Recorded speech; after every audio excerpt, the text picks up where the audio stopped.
Terminé à tes coudes. Voilà.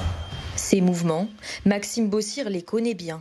Il les a répétés, combat après combat, jusqu'à accomplir son rêve de boxeur un soir d'octobre 2015. Celui que l'on surnomme le Conquérant signait l'une de ses plus belles victoires à domicile. Je suis devenu ce soir-là champion de France des super welter, 70 kilos en gros.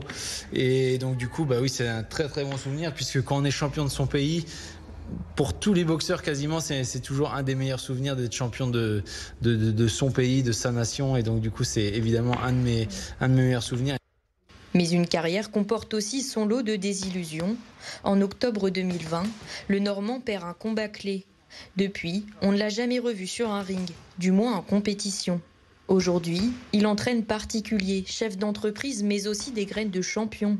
Comme Milan, à 22 ans, le boxeur en herbe rêve en grand, comme son mentor.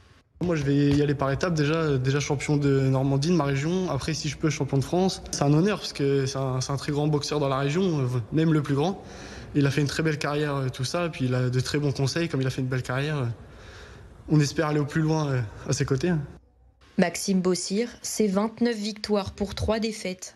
Le Conquérant porte bien son nom, même si dans toute odyssée, les revers sont inévitables.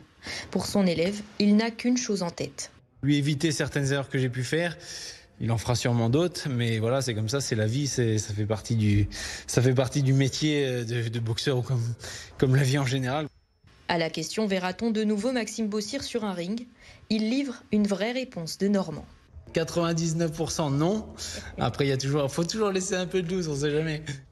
Une chose est sûre, les gants ne sont jamais bien loin, comme la volonté de transmettre au bout des poings.